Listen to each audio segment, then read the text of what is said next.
There's a school of thought in the philosophy of mathematics known as Intuitionism, which holds that the basis of all mathematical truth is always some kind of basic, given, but opaque intuition. This does not hinder mathematicians who hold to this philosophical view from arriving at intersubjective consensus regarding mathematical propositions. They're not just using gut hunches to arrive at integrals or logarithms or, the area under a curve. These more complex mathematical processes, they use systematic, deductive methods, other logical procedures that are explicit, that keep them accountable. They're not just using gut hunches to do math. But when you tease out the basic axioms under any kind of formal system, the basic internal logic that allows for it, the principles underlying the system are just intuitively given in this view. So, our intuitions are not necessarily trustworthy in all contexts, but there has to be something to them. In terms of efficient and final cause, our intuitions have their ground in our evolutionary conditioning. And so we shouldn't expect them in their kind of natural setting, where they're most psychologically accessible to us. We shouldn't expect those intuitions to apply to contexts which are foreign to our evolutionary conditioning. But in terms of material and formal causation, our intuitions are not a product of evolution. They're a product of the ontological structure of reality. Evolution didn't invent the capacity for mind in the first place, for attraction in the first place, for our perception of solidity, separation, even causation. Evolution didn't bring these sorts of things into being. Efficient causation is not the source of things. That leads to an infinite regress if you try to treat our intuition of causality, efficient causation, as the origin of events. One event is not brought into being by another event. It is caused in terms of efficient causation. But that didn't provide for the possibility of that structure. It didn't provide for the existence of matter, energy, any of these basic categories that underlie the specificity of events. The material of our psychic intuitions has a ground, and evolution as a process does not account for that ground. It can't create ex nihilo. It can only select on what already exists. So the fundamental things in our mind aren't a product of evolution.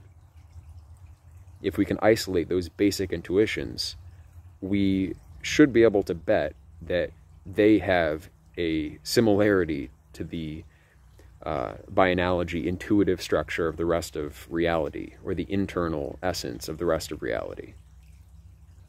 You could use Chris Langan's notion of syndiphonesis to show this. The basic logic of any system, although two systems might be quite different, they're never entirely disparate. Any two, like in computing, any two programs can do different things, but dig down deep enough and they're running on the same basic language. All languages, programming languages, are convertible into the same basic underlying substrate language. I guess eventually that boils down to binary in certain universal logical operations. But in light of that, our intuitions should be able to be used as a means of arriving at the basic structure of reality. We should be able to infer things about the nature of reality by virtue of this principle of syndiphonesis. What we find in ourselves has to be reflective in some way of the nature of reality as a whole. And then in terms of formal cause, in terms of formal cause, the structure of the mind, the same basic thing applies. The content, the essence of things is given. It's not brought into being by evolution. And the modes of relation were not brought into being by efficient causation. And mathematics is essentially varieties of relationships between abstract objects. Those abstract objects are just placeholders until they're given a definite intuitive content, like numerical value or something like that. The capacity for these relationships is objective. The fact that it's possible to articulate such relationships. And when we draw mathematical figures, when we create mathematical systems, we can evaluate whether these are truly consistent with themselves. At heart, the intuitions are just given, but there's reason to believe these intuitions are trustworthy. They reflect something about the nature of reality. The same applies to our moral intuitions. We shouldn't expect that our moral intuitions will apply in contexts that are foreign to our evolutionary conditioning. But the groundwork of our moral intuitions has to have some basis in the nature of things as they are outside of our mind. The fact of pleasure and pain is a basic ontological one. The Platonists equate the good with the one, and the source of pleasure we could consistently view as the internal experience of the integration of systems.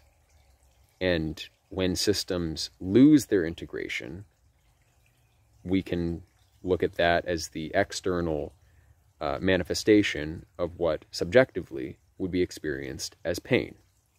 The fact of unity or disunity. That is fundamental. Any system that has a subjective perspective will have this basic element at its core. Now, the nature of empirical reality is such that lasting unification is not possible by means of efficient cause. We can't achieve something to satisfy this intuition that we have, which drives us to form relationships, find love, build communities. We can't ultimately satisfy it. Nothing here on earth will do. If we rely on our gut entirely, we're like the mathematician who thinks that Intuitionism justifies him using a gut hunch to arrive at some complex calculation. You can't just use your gut. You have to look at the basic intuitions and use them as data in the construction of a theory that is guided by reason. Reason is robust because it is not tied down to our evolutionary conditioning. Reason doesn't exist in our brain. Our intuitions exist in our brain. Reason doesn't exist in the brain. The capacity for relationship in reality is universal. All systems have a logic to them. All systems are rational in some way. If they weren't rational at all, they would have no identity, and so would not exist as a thing. Whenever you name chaos, you are contradicting yourself in naming it. If we want to do what is right, if we want to find the good, we have to go beyond gut hunches. The hazard in using intuitions in moral things is basically that we tend towards egoism. We tend to look at morality as self-help, self-improvement, finding out how to live our best lives. But that does not necessarily lead to the good of a community. In terms of evolutionary theory, it doesn't necessarily lead to the survival of the group or the species. What's good for the individual is not always good for the species, but those intuitions are given to us to forward ourselves. If we're raised in a community and we are naturally kind of group selected, many of our intuitions may have a kind of altruistic bent, which allows them to be used to forward community. But when we're not in that evolutionary context, those intuitions will not be applied for the good of a tribe which doesn't exist. They'll be applied in simulations of organic communities. If you are extremely group selected, you can't get the archetypal collective that's in your mind out of your mind. It's always going to be informing your judgments. When you judge an object, in moral terms, aesthetic terms, you're never doing it as an individual. You hear in your mind the judgments of all these hypothetical others. The archetype of the father, what does that voice say? Like Freud thinks the superego is basically the internalized voice of the father. And if you pay attention, sometimes your conscience, your self-criticism, you will literally hear your father's voice, or some authority figure that you look up to. But we do hear these voices. I guess the degree of schizophrenia in the individual determines how explicit this audiation is. But you can hear the voice of a collection of young women, what their perception would be. The masculine alpha man, the warrior, the priest, these archetypes that go deep. The old woman, the matriarch. These intuitions are applied in our judgments. We don't think as individuals. We're always guided by that internal collectivity. The degree of that will depend on the extent to which you yourself are group selected in your evolutionary conditioning. But those judgments can be hijacked and manipulated intentionally by elites who understand fully these archetypes and know how to play with them in media, video games, the structure of internet discourse, social media. They can engineer environments for us in which our natural group-selected intuitions and instincts are misapplied and lead to the extinction of whole peoples. It's within their power because they understand the mind. And they don't use their gut. They use rational models. They use sophisticated theories. And they don't commit fully to one theory. They use Bayesian analysis. They hold many theories as possible. But they also have access to ancient traditions which are attested in the same way that our intuitions are. They worked for thousands of years. They have access to esoteric systems which inform their judgment of scientific theories. They're not coming at this with their own gut, although they also recognize there is a role for intuition, but it has to be circumscribed. It has to be applied in its appropriate context. So we can't rely on our intuitions. They can be hijacked easily. They can be self-serving. If you think of yourself as a very altruistic person, something that is liable to happen is that your subconscious will drive you towards behaviors which are actually self-centered, because the subconscious compensates for the one-sidedness of our conscious aims. It's a way of building anti-fragility into our psychic system. In a way, the subconscious doesn't really trust reason, right? It has evidence that it works, and it gives a certain priority to reason, but it's never fully convinced by a rational proposition. And to hedge our bets, the subconscious kind of balances the extremes of our rational view. And so if you are avowedly altruistic, you are other-focused, you care about people, very often you will manifest traits that really drain energy from others, bring it to yourself. You won't think actively about the suffering of others. You won't recognize when you cause suffering. You'll be too distracted by your ideals of sociality to recognize the fact of your social existence and its consequences. Intuition, given the front seat, tends towards egoism. It's easily hijacked. You are easily manipulable if you rely on those intuitions. And yet, there is something true in it.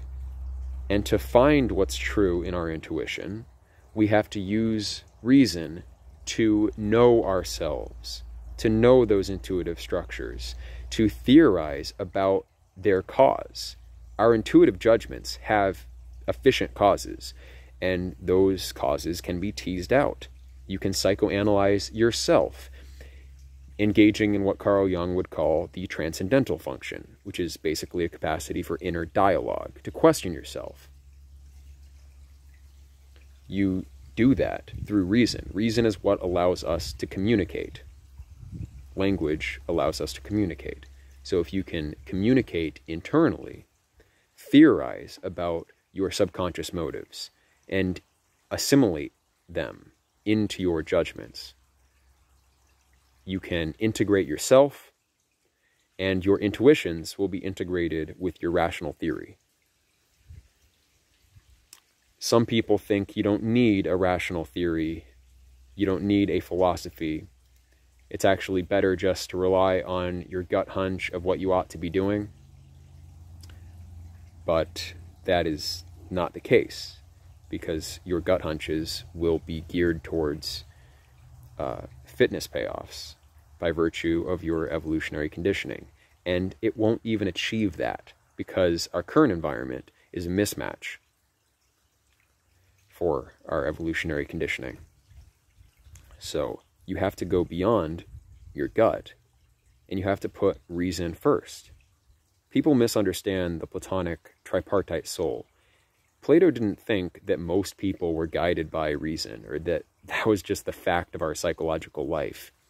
He recognized that most people are guided by appetite. A select few are guided by courage, thumos, and even fewer are guided by reason itself.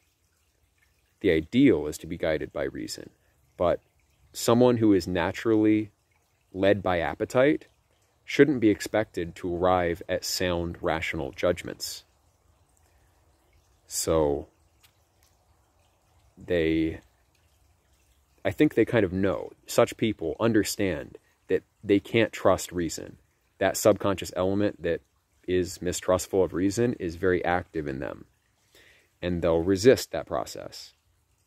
But luckily, they have intuitions, if they're somewhat group selected, that lead them to assimilate holistically and totally rational systems that are culturally salient, religious systems, mythic systems.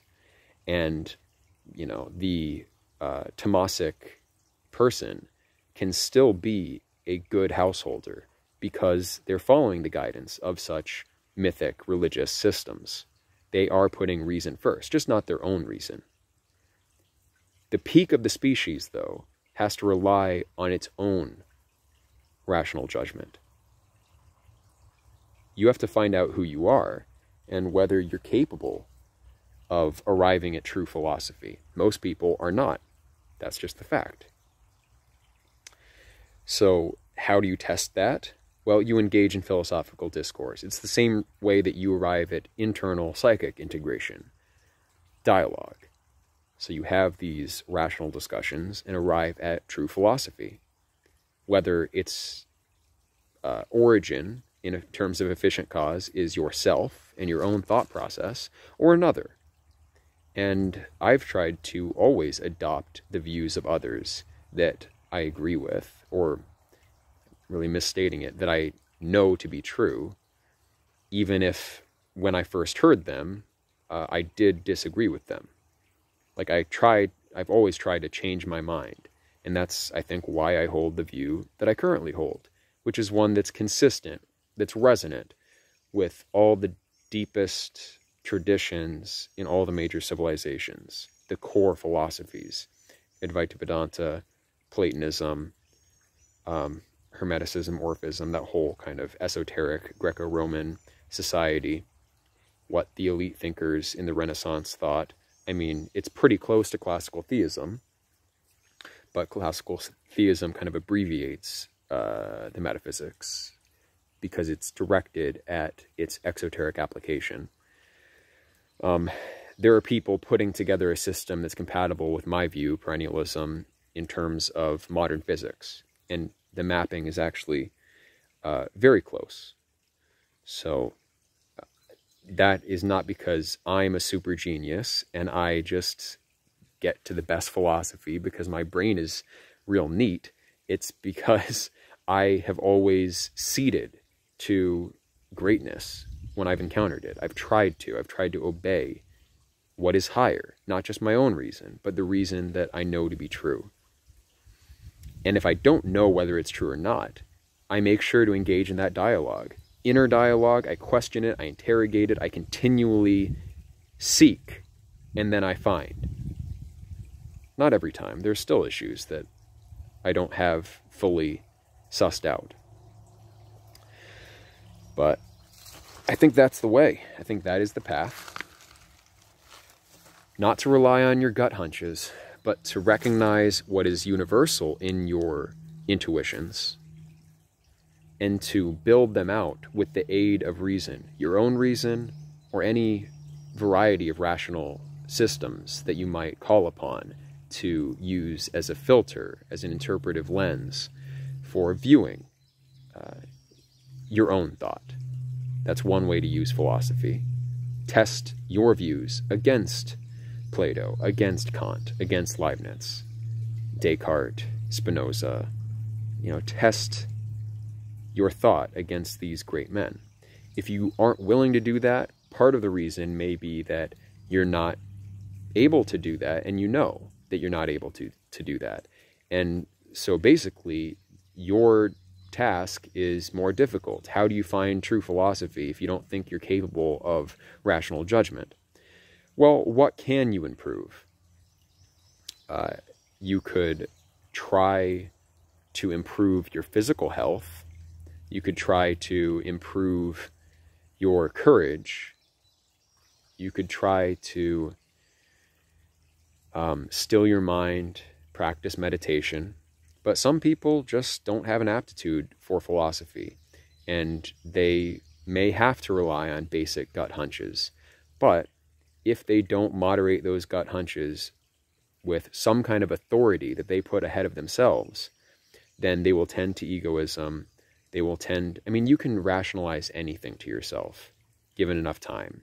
You may find that you inch closer and closer, flirting with someone you shouldn't be flirting with. You inch closer and closer, just always kind of relying on your guts, telling yourself it's okay. And then in that fateful moment, you lose sight of better judgment. You rely on your gut too much. You make an error. Analogous circumstances always accompany that kind of rule by hunches. You have to put some kind of authority ahead of yourself if you're not capable of accessing reason itself. Reason is universal. We all have access to it in principle. Not all of us have the memory to enable long chains of argument. We can't necessarily keep a whole philosophical system in our mind consistently. Many of us skew philosophical texts based on our own assumptions that we don't recognize, based on our emotions, based on, any number of obscuring psychological factors. So you have to put something ahead of yourself, though, and that something has to be embodied. It can't just be somebody that you listen to. It has to be somebody that you listen to, but that person has to be in a community with you. If you believe in a religion, you can't just read a book about it. You have to live in a context imbued with mythological symbols, which constantly refer your attention to that transcendent wisdom that you don't fully have access to, but that you believe in, that you trust in. It has to be embodied. Now, in the current context, nothing quite matches that, at least not in most places. Such communities don't generally exist. And there are problems in mainstream Christian churches that make them an inadequate remedy for this situation. You would like to just believe in the church and that would solve everything. Unfortunately, it doesn't. Christianity was, in a way, concocted. Orthodox mainstream Christianity was a product of conspiracy. That's just the explicit history of it. And there were interests, personal interests, imperial interests that guided the theology, guided the way that Christianity views certain things. But the mythic substrate of Christianity still functions perfectly well for a lot of people.